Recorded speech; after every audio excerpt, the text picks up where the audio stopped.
Yat Shrota Yo Nuvakteha Sanadrishcheta Karhichit Suyagyo Nanoyam Shete Udhayamanusho Chatha Yat Shrotayo Nuvakteha Sanadrishtita Karhichit Sujayoto Nanuvayam Shete Udhayamanusho Chatha Yashrotayo Nuvakteha Sanadrishtita Karhichit Sujayagyo Naluvayam Shete Udhayam Anusho Chatha Yashrotayo Nuvakteha Sanadrishtita Karhichit.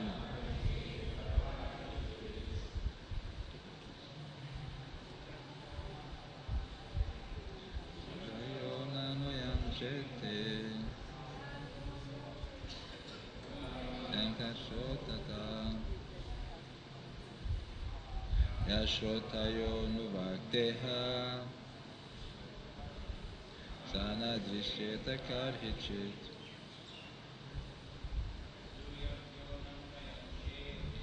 Suyagyo Nanoyam Shete Udayam Anshota Ashrotayo Nuvakteha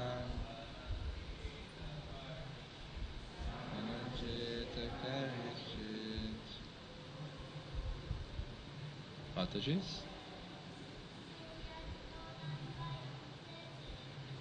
Yayo Adhyam Shete Adayam Shochataha Yashrotayo Navakteha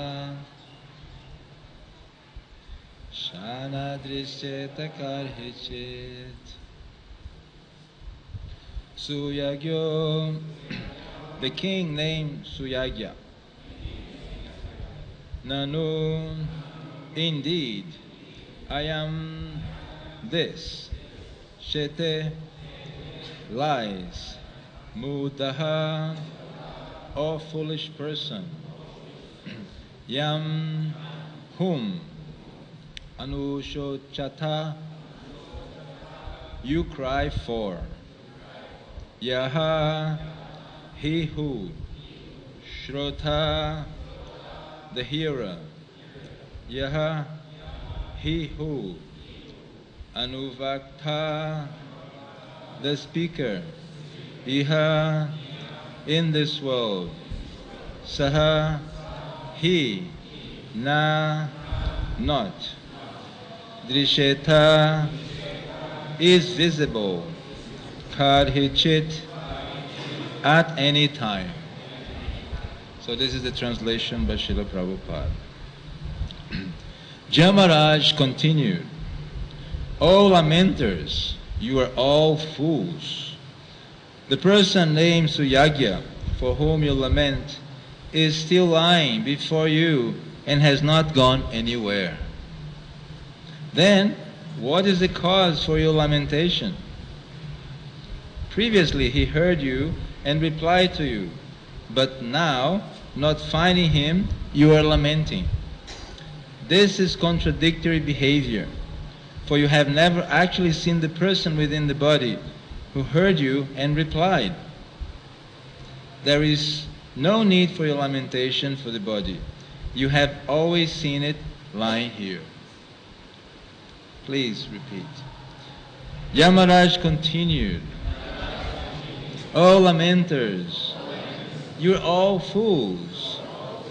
The person named Suyagya, for whom you lament is still lying before you and has not gone anywhere, then what is the cause for your lamentation?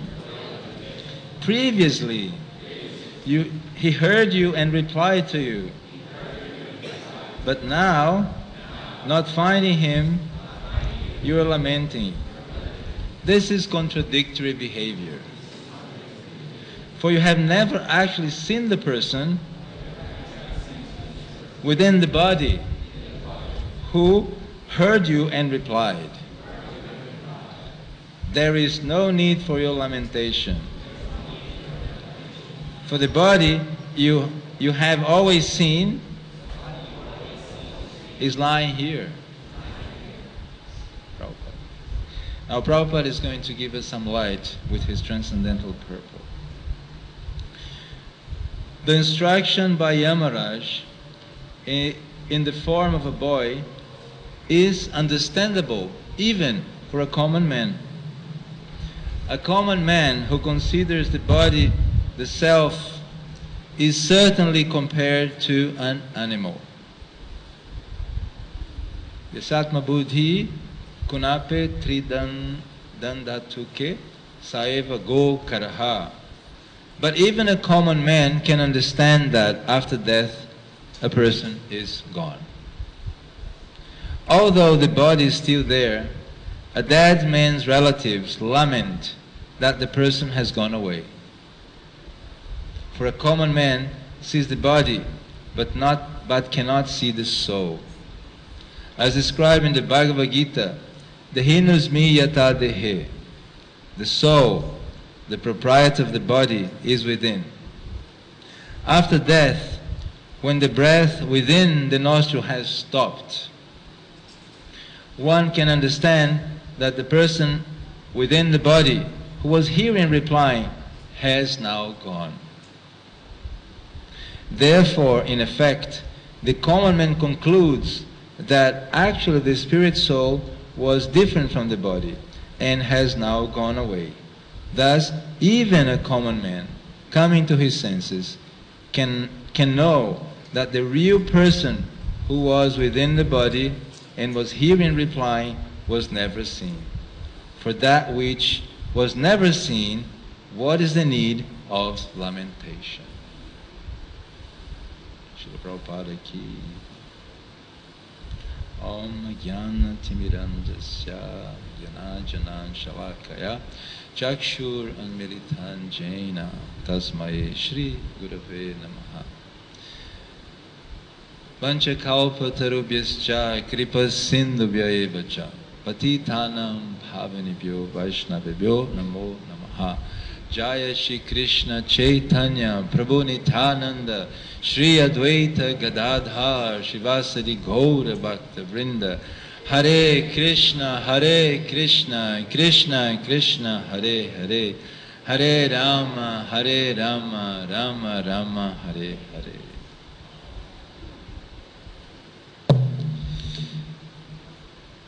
So first of all, thank you once again for this opportunity to share my humble realizations with such an exalted assembly of Vaishnavas. I pray that I may say something which is useful for all of you.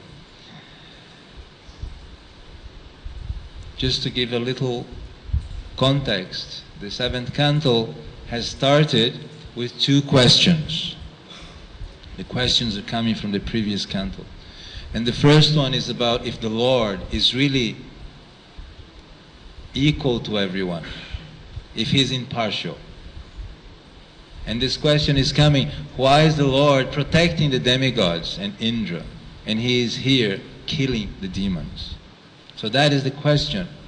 And this question has a very important relevance, because we may make a little inquiry ourselves, and if in our place, our job, our school, our service, someone is doing the same service as we are, but he's getting a higher salary, better facility, this creates a great agitation within us. And I can quote a sentence from my daughters. It's not fair.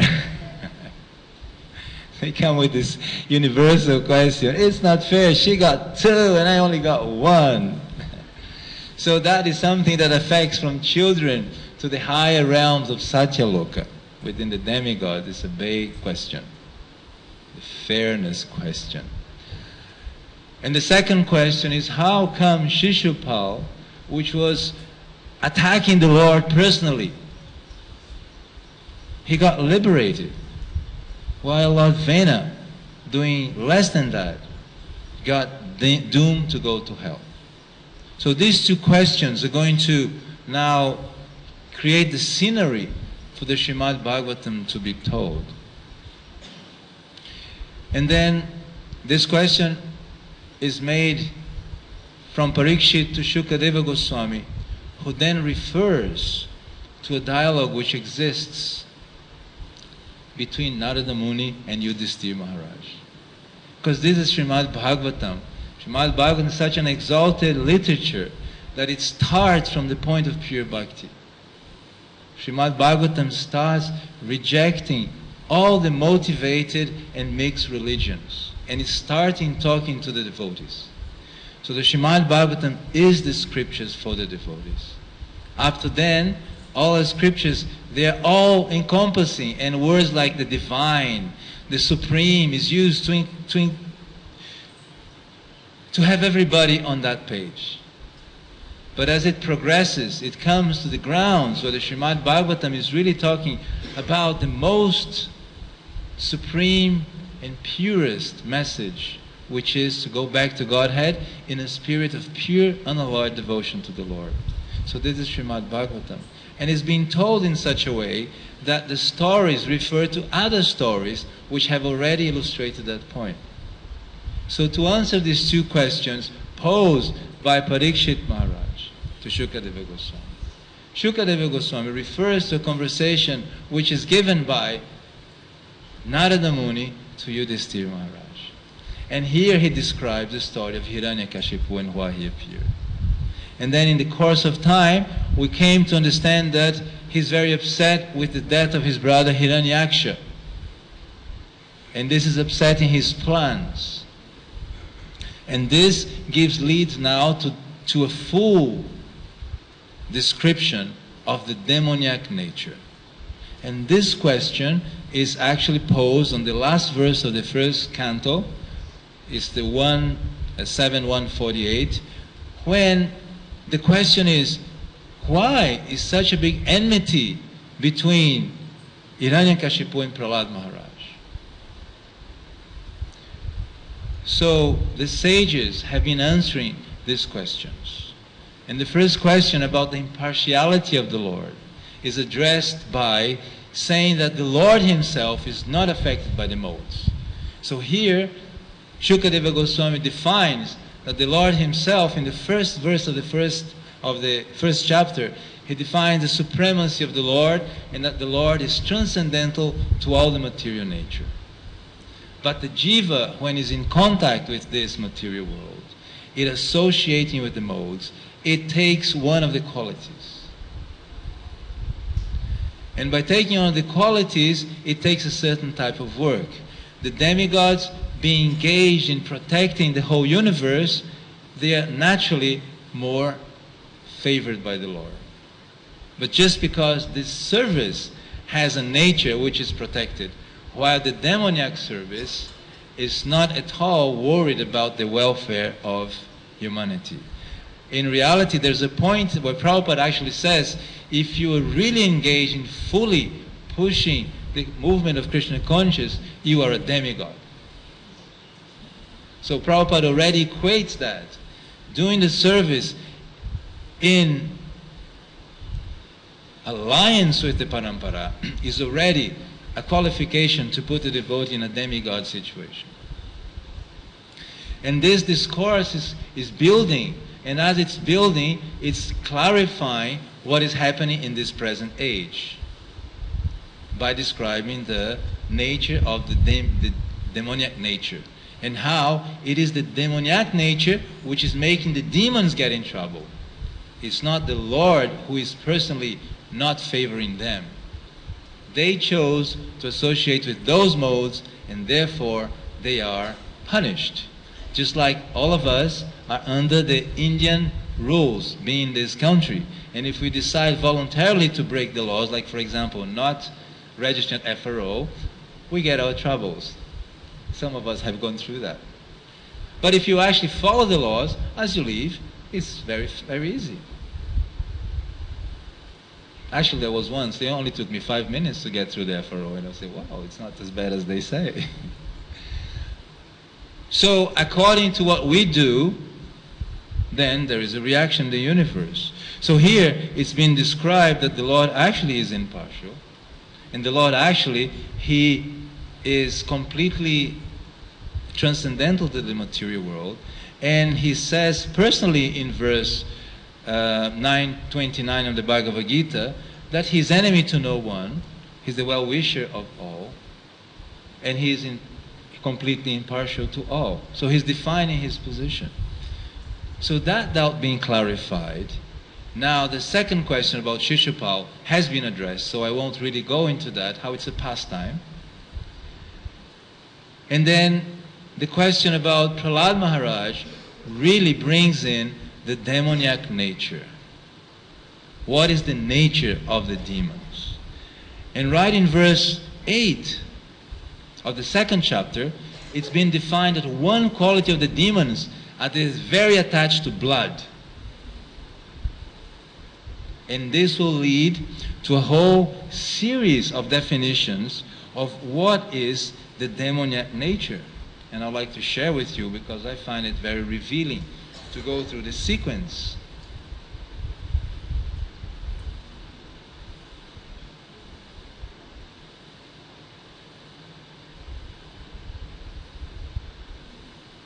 In verse 8, it's defining that the demons, they get very attached to blood. So that's a quality of the demons.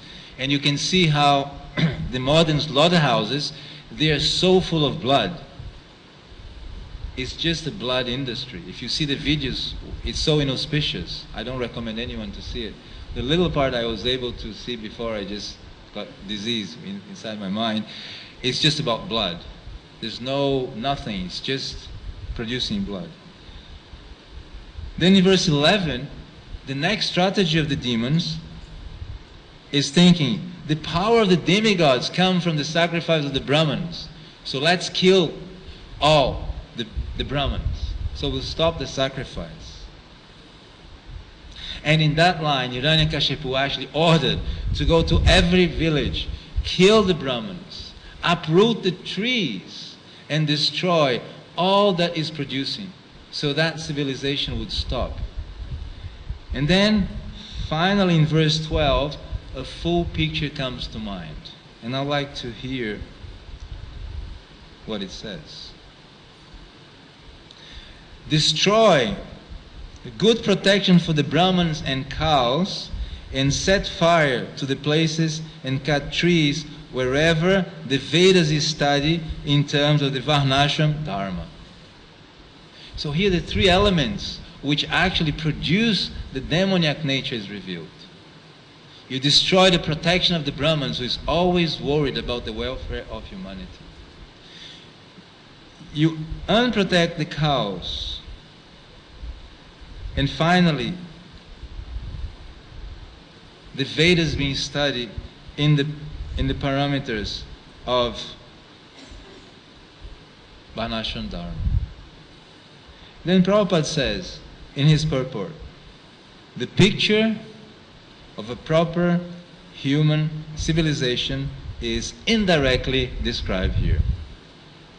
So Hiranyakashipu, being a demon, he knows exactly how to reverse by the mode of ignorance. Whatever would produce piety and peace, he reverses and destroys. So that's what we see around. And I'll just share with you the purport, which is so interesting. In a perfect human civilization, there must be a class of men fully trained as perfect brahmanas. Similarly, there must be kshatriyas to rule the country very nicely, according to the injunctions of Shastras. And there must be Vaishya who can protect the cows. The word go indicates that cows should be given protection because Vedic, now look, listen to this, Vedic civilization is lost if cows are not protected. Prabhupada goes to this level of detail. Vedic civilization is lost if the cows are not protected, but instead indiscriminately killed in slaughterhouses. Such are the acts of demons. Therefore, this is a demoniac civilization. The Varnashram Dharma mentioned here is essential for human civilization.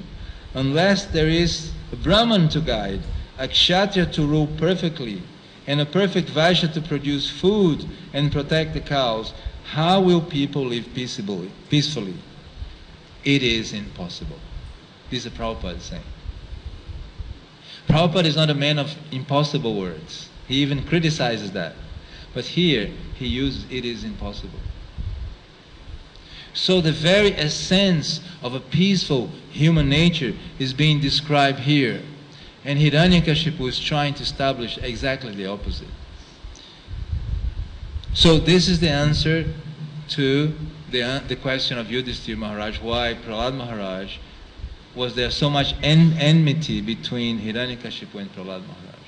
Because Prahlad Maharaj is exactly trying to promote the welfare of humanity, the highest welfare of humanity, which is going back to God, developing love for Godhead. And Hiranyakashipu, being associated with different modes, he's actually promoting the reverse. Now, I just found it interesting because if you do research what's happening in the planet, actually this demoniac nature is expanding so much in so many areas. And cows is being equated to food. And food becomes an industry which is controlled by a few. And then this whole demoniac nature is just expanding to a point where farmers cannot exchange seeds, being called illegal and being prosecuted for that. So now, not only the imperialism, which is a very demoniac nature, has pervaded the economic system, but it's going down to the farmers and going down to us. Because when we go to a supermarket, we must buy what they give us. So that is what's happening in the macro administration of the globe, and that was the intent in an inter-galaxy plan of Hiranyakashipu. So that is the plan of Kali Yuga, and Prabhupada is picturing how to reverse it. So that is the scenery where this canto, this Srimad Bhagavatam is being said. And then within the story of Hiranyakashipu, he is quoting another story, which is this king, Vishajagya, which is actually lamenting. And he's preaching this because it's upsetting his plans. His plans to dominate is being upset, so he needs to pacify the lady. So he's quoting Shastra. And from quoting Shastra, he actually brings this story from an old Purana. And that story is that Yamaraj personally assumed the form of a boy, and now he's preaching to these relatives of the king. And this verse today is referring to this, that actually they have never seen this king. So what is the use of actually lamenting? Because you're lamenting for something that you have never seen. You've seen the body, but the body is here in front of you. So what is the lamentation point? That is the point of this verse. And then Prabhupada goes on to say that even an ordinary man can relate to that, because he understands that when the body is finished, right, there's something else. He can't be just that experience. He must be something higher. And yesterday's class, it was portrayed how even a French philosopher could understand that he's not the body, but actually he's the mind. And the person giving the lecture was just referring that the reason he couldn't go beyond the mind was simply because he didn't have any information of the soul. And the only person who can actually give information of the soul is the person who has been empowered by the Chit potency, who is capable of revealing the soul. And that is the spiritual master. So by the grace of the spiritual master, we come to understand that we are not the soul. Sorry, we're not the body, we are the soul. So it's only by His grace. He made this fortune for us. And that is the link between the jivas who are wandering this material world and the Supreme. The via transparent via medium is the spiritual master. And actually this question was posed recently in the forum. There was a post. There is one devotee who always every day posts, or actually twice a day, some quotes from Prabhupada. And she was referring to Krishna Kshetra Maharaj. And he was so inspired to meet Srila Prabhupada and understand this point, how he could go beyond the understanding that he was not the body, that he was something transcendental. That he asked Prabhupada this question. And Prabhupada answered, if you fully engage in pushing this mission forward, this will automatically, this comprehension that you're not the body but the soul will automatically come to you. And he understood that if we engage our senses in pushing this mission forward, automatically our senses are engaged, and therefore they have no space to be engaged in sense gratification. So that was Prabhupada's answer. Simply by engaging your sense, they're already engaged. The space is already occupied. So it's done. So therefore, the program that Prabhupada gave us is such a program that is automatically answering to all of the questions of the Vedas in terms of sadhana, in terms of self-realization. All the possible needs of the Vedas are addressed by the program Prabhupada gave us. Now a very important point is, then you must understand your nature. And with this point, I want to address the first question of being partial. Because the Vedas, they are really concerned about nature. So the big question is finding our nature, understanding what nature this body has and how to engage that in Lord's service. That is our greatest mission. Because unless you know very well who you are, then what can you do? There will be so many questions of insecurity, because what can I do? But once you find your nature, it is so natural, because that's what that specific body does. And you can function so well. And we have so many examples in our society of devotees who have actually found their nature. And by actually trying to find perfection in that nature, they are so happy. I have an example living every day, coming to do his service as a gardener in where I live. The man is so happy, you know. He's doing a simple work of gardening for other people, but there's such a nobility about him. He's not worried that he's going to be the manager of the universe. He's just there doing his work, and he's so happy. But if you don't know your nature, this will never come to you, because you never know what you really can do, what to say over what you like to do. So then, by understanding our nature, we can actually come to the platform of duty, because it's just our duty. That's what that nature does, that's what we do. So the nature of a small child is to play. But understanding Prahlad Maharaj, small children come to Bhagavatam class and they make their life great. Right? Because we engage in a superior nature, the nature of the soul. And that's why the Bhagavatam now is starting to tell us how we can engage our conditioned nature in the service of the Lord. So, last verse also has a very important point in this relation to the nature. And that point is, it's said here,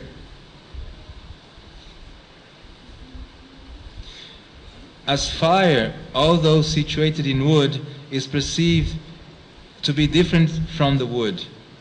So, wood and fire are being equated in some level. There's a level that wood and fire are the same, but at the same time it's different.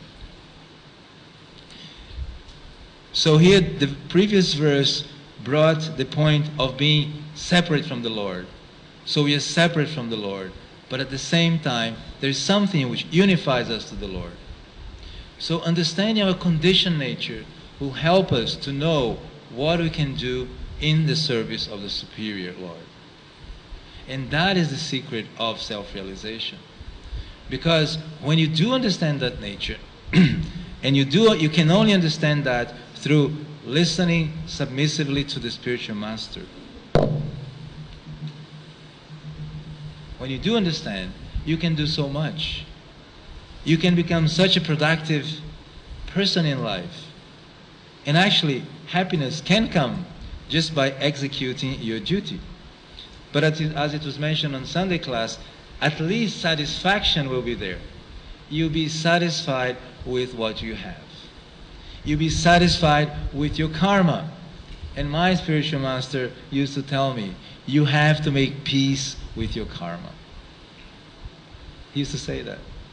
And by being peaceful with your nature, or at least with your conditioned nature, you can move forward and use that nature to understand God. You just be a happy person, and everybody will be so inspired to see you. So that's what we gain from these great personalities who have done that. They have acquired the implicit faith, as Prabhupada mentioned in the last verse, of the supremacy of the Lord. And they have voluntarily posed themselves as subordinate to the Lord. And they have not got confused, thinking that the post they have acquired is superior to the order, as Niranjana Swami likes to pose. I'd like to speak. He spoke this in a very beautiful assembly in ILS. The post, the order of the spiritual master is superior. Therefore, I'm always subordinate to that. And therefore, I'm always humble. Because the power, the chit potency is coming from the spiritual master. I'm simply trying to assist him in his service. And if you do get that mood, then you get the mood of a whole sampradaya. And then you get empowered. And then you start to see that whenever devotees speak like that, they're so attractive because they're actually transmitting the potency of our sampradaya. And that's why Prabhupada in his poem is saying, I am an unqualified servant, but I'm simply trying to do the mission of my spiritual master. I'm simply trying to fulfill the desire of Srila Bhaktisiddhanta Saraswati Thakur. And the reason that is so potent, and every one of us when hear that feels touched, and at many times we can even cry, it's because that is the mood of our sampradaya. And by understanding and by recognizing the mood of our sampradaya, you can see it's genuine. And then you can surrender. So by surrendering to this parampara, we'll be so empowered that we can move forward the mission of Sri Chaitanya Mahaprabhu. And that will be done by chanting the holy name of Krishna. And then that pleasure of associating with Vaishnava, of being the holy Dham, studying the Srimad Bhagavatam, will be like a true pearl in our hearts. And everything that will be in our hearts will be the desire of the well-being of the person in front of us. This is what Srimad Bhagavatam is asking us to do. And this is why the demoniac nature is being so vividly and so detailedly described, so that we can eliminate any trace of that may be in our character. While reading, I could find so many of this in my own character. And it's so enlightening because it gives me the picture of how to eliminate it and how to accept that I should take to the mode of goodness. And by taking the mode of goodness, at least I'm in a platform where I can contemplate the spiritual platform. And by the mercy of Vaishnavas and Guru, only by their mercy, I can be then a progressive person in that path. So this verse is so enlightening because Yamaraj has that mood, and he's actually giving that knowledge. Even though he's being quoted by a demon, his intention was to elevate all those queens. And that potency is carried through. And that is why the Vedas are so special. Because even if someone approaches the Vedas with a materialistic desire, at some point this person will get in touch with a genuine soul which will give him pure bhakti. So I'll end here because there will be some questions. Yes, there is one here, Mataji, then there is one Prabhu over there. So there's a mic.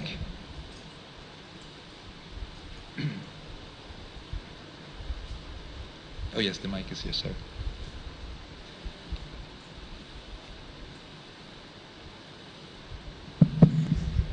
Hare Krishna.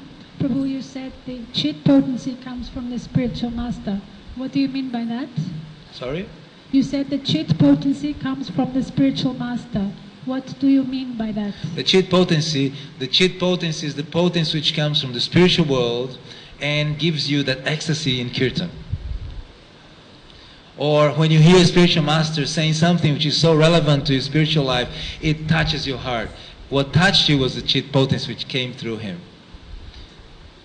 So that's the chit potency. Everybody has experience of that here in this room, I'm sure. Yes, Prabhu. Hare Krishna. Thank you for your wonderful class, Prabhu.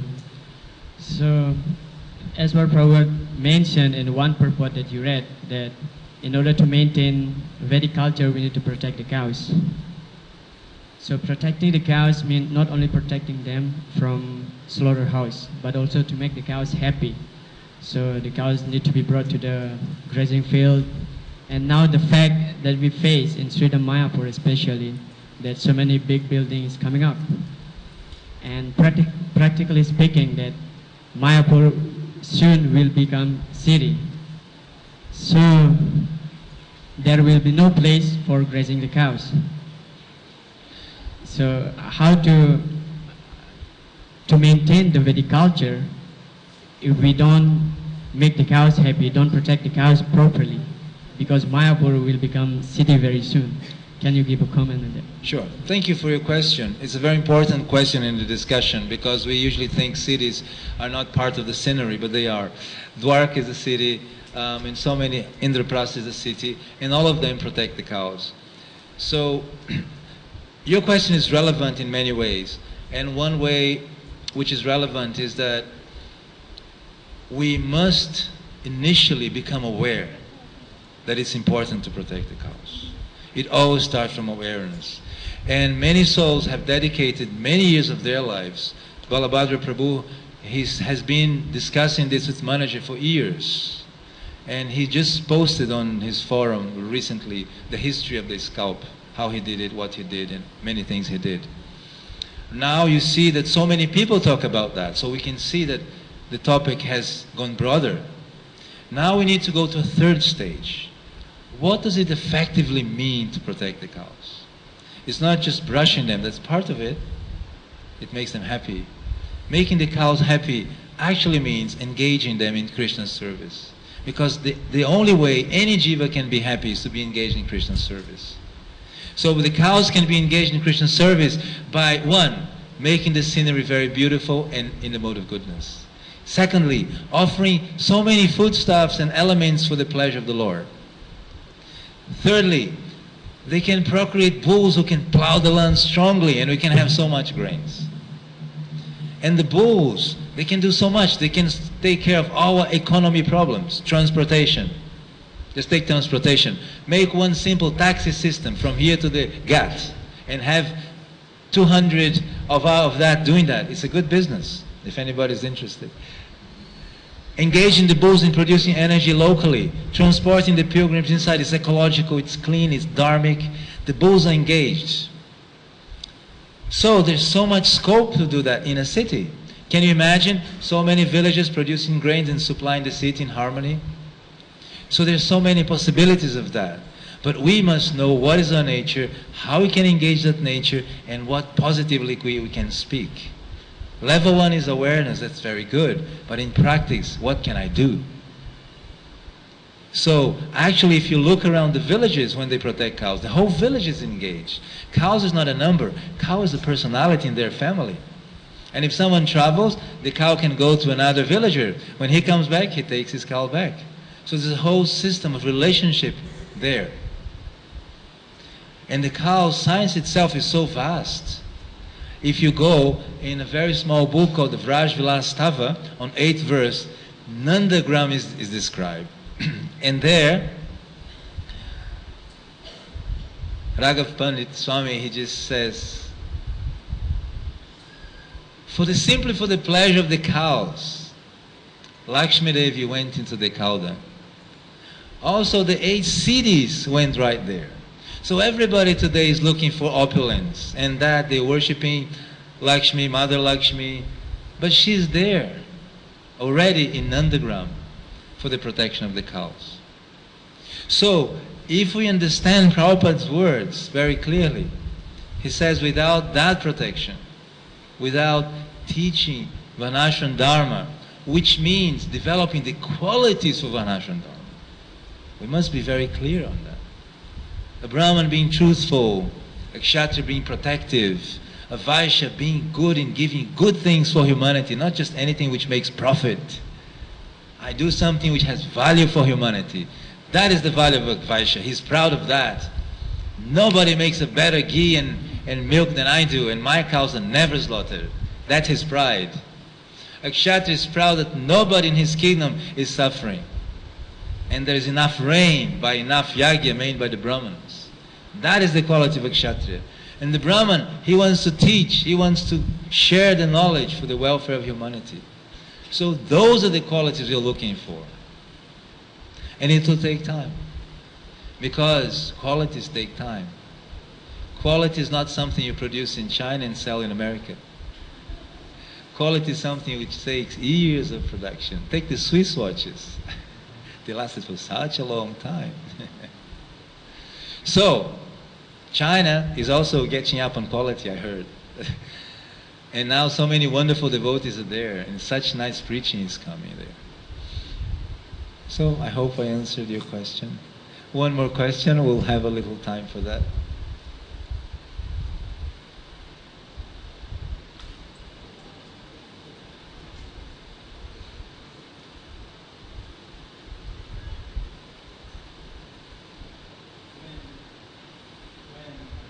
Arjuna vowed to avenge the death of Draupadi's kids at the hand of Ashwatthama. He told her that I'll cut off his head and you can wash your hair in his blood and you can stand on his head to console her. And initially, she was enthusiastic about this idea. So the demons are attached to blood. So in what way is it different for a Kshatriya? Is that maybe their weak point, that they share this affinity for revenge? What is that? How is that different? Okay, so your question is very relevant. Your question is, why then is, if attachment to blood is a demoniac nature, right, why would the Pandavas also be attached to blood in that sense, right? Okay. Yeah. What is that with Kshatriyas? You see, the Kshatriya, he is very close to a Brahman. If he becomes too close to a Brahman, like Yudhishthira Maharaj, then Karna wouldn't fight him. He respected him but said, I won't fight you, you're too much of a Brahman for me. But a Kshatriya, in order to protect, he could hurt.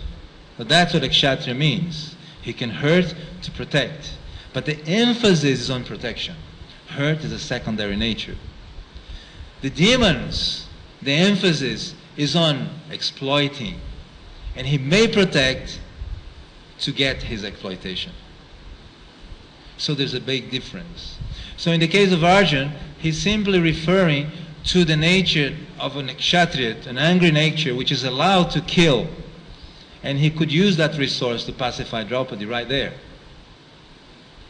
But then Draupadi herself, she kind of, I'm not sure, because she has that feminine nature of being compassionate.